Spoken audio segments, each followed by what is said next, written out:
Hey, what's up, friendo? Doing okay, Dave. I don't know. Doing okay.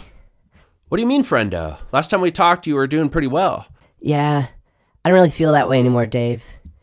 I feel now more confused than ever. I feel like every day I go through my life and I get more confused each day, and I never feel more clear about the future. I just feel like I'm lost in confusion and error. Sorry to hear that, friendo. I got just the thing.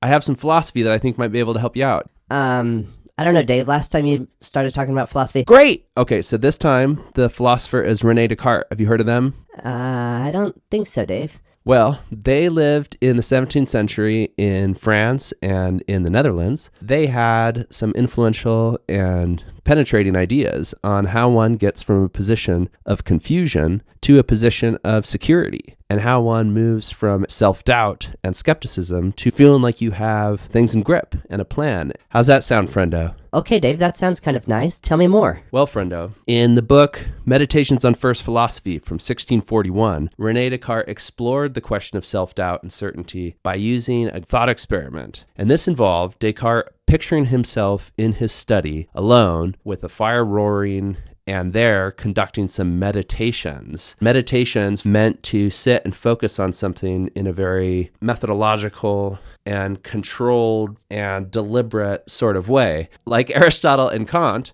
Descartes was a Renaissance philosopher who had a lot of interest in a lot of different areas and developed expertise and left their mark. They're probably actually best known for the Cartesian coordinate system. Have you heard of that, friendo? What is that, Dave? That's like X, Y, Z. You know, like you look at your world, X, Y, Z. You seen that before? I'll take your word for it, Dave. Back to Descartes. So, in this book, 1641, Descartes imagines that he is in a cabin with the fire by himself, contemplating a piece of wax, like an old wax candle. You ever seen one of those, friendo? Nowadays, we use electric lights, but back then, they'd use wax candles for light. I don't know, Dave. I don't really have a house. Oh, yeah, I forgot about that. Well, actually, I'll build you a house. How's that sound? Really? You'll help me build a house? Nah, you don't have to help. I'll just build it, because I think I'll do it better than you would. Oh, sorry.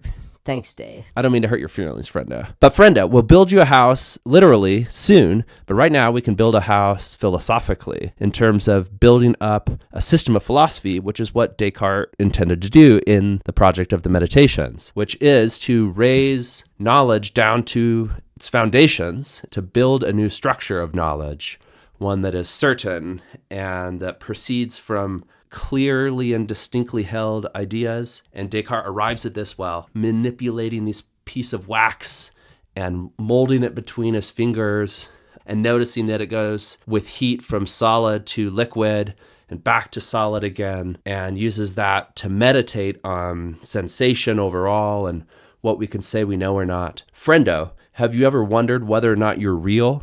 Not yet, Dave. Should I? Yeah, friendo, you got to do it. I do it all the time, and I think you'll really like it. Okay, Dave.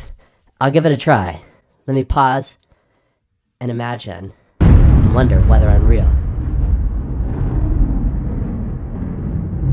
That's exactly what Descartes did. He thought that the reality of the body and of everything in the senses can be doubted, and we can't be certain that we're real. And it could be the case that we're being deceived by an evil demon, kind of like a genie-like figure. So Descartes manipulating this ball of wax from the candle and is focusing on the fact that the wax shifts from solid to liquid and back again, and that form can change, and that our sensation of forms is itself fluid, and that we can be deceived by what we see and what we think is in the world.